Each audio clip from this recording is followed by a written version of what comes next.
Hello Math 152 students. In this second part of the video, we'll pick up where we left off and actually get into an example using StatCrunch. So in our last slide, we looked at the formula for the standard deviation of x bars, which is also called the standard error of the mean. You may have seen this on StatCrunch. A lot of times I just say standard deviation of x bar, but your book sometimes interchanges these terms. So what we want to do is next tackle the shape. So the first point I want to make is that these two formulas, the standard deviation for your x bar and the mean for your x bar, hold true no matter the shape of the sample means. But in a lot of scenarios, we can classify the shape of the sample means as normal, but we have to satisfy some conditions. So when we were seeing the distributions of our sample means look more and more bell-shaped as our n increases, that's true in general. And this is exactly what the central limit theorem tells us. So the central limit theorem says that regardless of the shape of the underlying population, bell-shaped, uniform, or skewed, the sampling distribution of x bar becomes approximately normal as the sample size n increases. So we started off with a sample size of 2, then 5, 10, and then 30. Really, for the uniform distribution, we saw that bell-shaped curve happen pretty quickly. We even started to guess that we might see a normal distribution with a sample size of 2, but definitely by 5 we saw that happen. Typically though, that n value, like 5 or 10, is not big enough to see the distribution of the sample means start to look normal. So before we proceed on to our condition, all the central limit theorem is telling us is that the bigger your n value, the closer to normal your sampling distribution is going to be. Then we have to clarify, well, how big is going to be big enough to use a normal curve to approximate and calculate areas? Typically 30 is big enough, even if you have highly skewed distributions or uniform populations. So 30 is going to be our divider mark. We'll say that larger than 30 is a large enough data set to not have to check some additional conditions we'll get into, and smaller than 30 puts us in the small data set category and poses some additional problems. So the central limit goes on to tell us one more thing. Additionally, if the underlying distribution or the underlying population is already normal, then the sampling distribution for x bar will be normal even for small sample sizes. So we didn't actually do one where we were sampling from a underlying population that was normal. What all this is telling us is that if you start sampling from a normal distribution, the x bars will automatically be normal as well. In this case, you still have to go back to the mean and standard deviation formulas to calculate those values, but think about it as start with a normal, even with small data set, you end up with a normal for your distribution of your sample means. So just to recap what we've said, the shape of the distribution the sample means is normally distributed when you're larger than 30, regardless of the population distribution. This allows us to make some inference in chapters 9 and 10 without knowing how the underlying distribution looks, which is a big plus. Then for less than 30, the sample mean will be normally distributed in the first scenario if the population itself is normally distributed, or tying into chapter 7, your QQ plot and your box plot check out, meaning that QQ plot looks approximately linear and no outliers on your box plot. So when would we want to use this? Let's say we have a small data set, we know nothing about the underlying distribution. We would have to check this second condition. So in your examples, you will see some of those in your homework where you have to go through and check a QQ plot, check a box plot before you can proceed.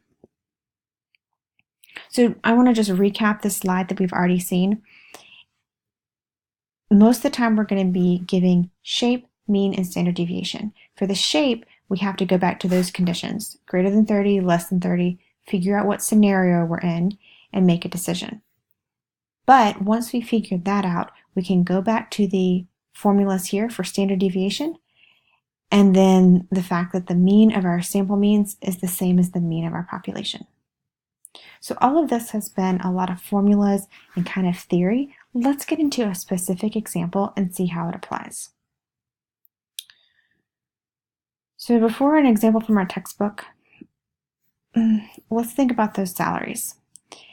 For salaries, those tend to be right skewed in a lot of examples. You have a lot of the population that's lower or middle salaries, and then you have some that are really high, causing that distribution to be skewed right.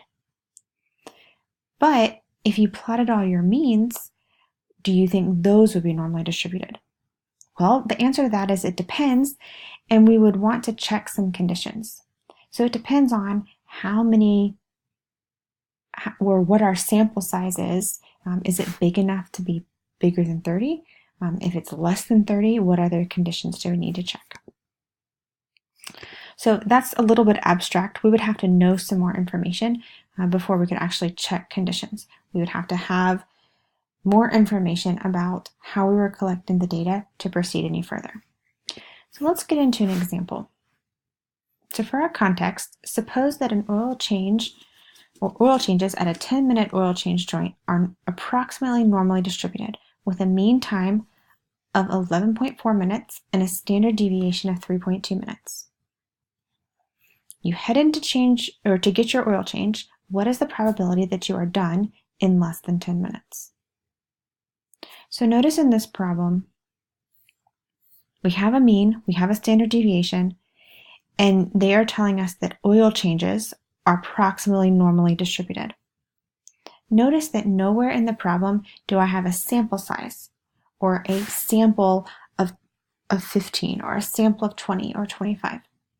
This is a problem that we would have seen in Chapter 7. But what we're going to see in a minute is the contrast with what we've just been learning in sampling distributions. So let's go ahead and open up StatCrunch and answer this question. In other words, we can calculate this probability that you're done in less than 10 minutes. So what we'll need is a blank StatCrunch page and then to pull up our normal distribution.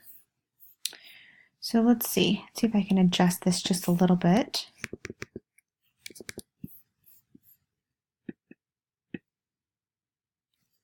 So you guys can see a little bit better. All right, there we go. We've made an adjustment, and let's go into Stat, Calculators, Normal Distribution. So remember, our default is that StatCrunch gives us the standard normal. We need to put in our mean and standard deviation from our problem. So 11.4 minutes for our mean, 3.2 for our standard deviation.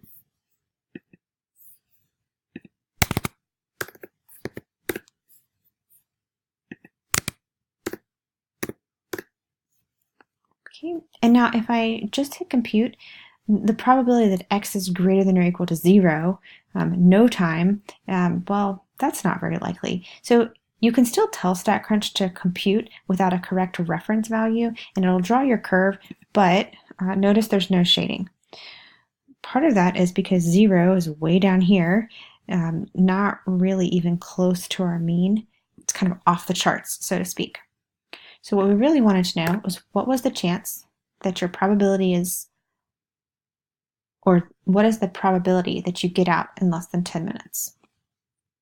Notice 10 minutes is less than the average, so it's going to be less than 50%. In fact, approximately 33%. All right, so let's switch back from StatCrunch to the next part of our problem. We're still dealing with the same context, but we already answered the question of what is the probability that you're done in less than 10 minutes. And we're going to change our question a little bit at the bottom. If a random sample of n equals 25 oil changes is selected, describe the sampling distribution of the sample mean. So you'll notice that as you get into your Chapter 8 problems, the problems sound very wordy. And they're going to ask us a probability question to follow this up. But usually in the intermediate part, when you're given a sample, we first describe the sampling distribution, give the shape, mean, and standard deviation. Then we use those three pieces to input into StatCrunch to answer probability questions. So when you hear this term, describe the sampling distribution of the sample mean, you need to give the shape, the mean, and the standard deviation every single time. So let's talk about each of these. And a lot of times for your shape, you're looking for something in the problem to satisfy the normality condition. There's two things we can think about in this case. If your sample size is greater than 30, you're good to go. The central limit theorem tells us 30 is our benchmark, and if we're above 30, we can assume the sampling distribution is normal. If you're less than 30, we either need to know the underlying population is normal or be able to check the QQ plot and the box plot. In this case, notice that we knew oil changes are approximately normally distributed. So here, this isn't talking about the mean times, just the underlying distribution. So in this case, we can say that the shape is normal because the underlying population is normal.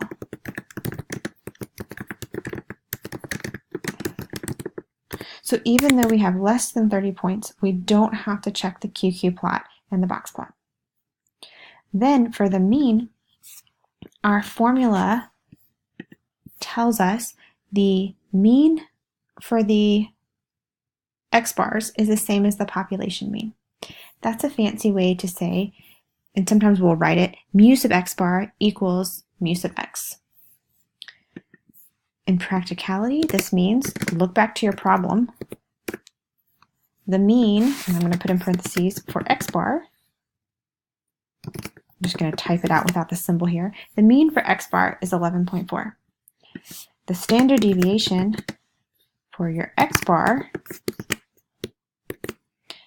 using our formula, is going to be the population standard deviation divided by the square root of n. Now, a lot of times on MyMathLab, they'll use the symbols. They'll use the mu sub X bar, the sigma sub X bar. What you want to make sure is that you know when to use each one.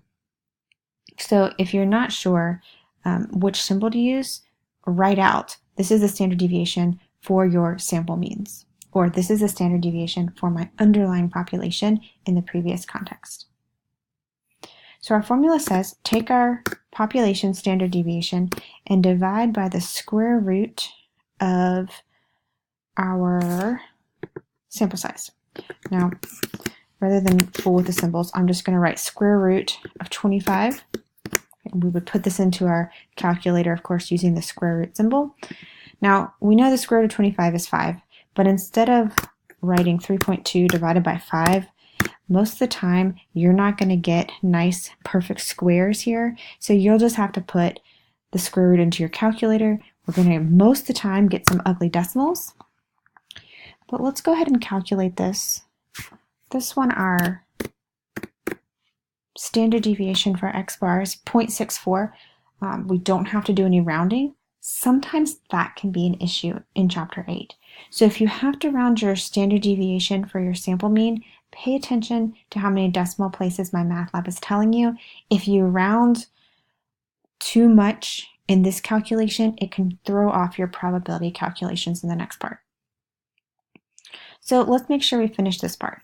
We have given the shape, the mean, and the standard deviation, and we have described the sampling distribution.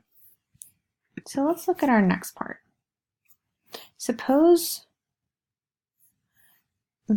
that if a random sample of 25 oil changes is selected, what is the probability that the mean oil change time is less than 10 minutes? So it's very similar to our original question. Before we had, what is the probability that you are out in less than 10 minutes? Here, in this case, we're saying for a sample of 25, what is the probability the average of those 25 is less than 10 minutes? So our video is about to cut off. We're almost to the 15-minute mark, so we'll pick up this part in part 3.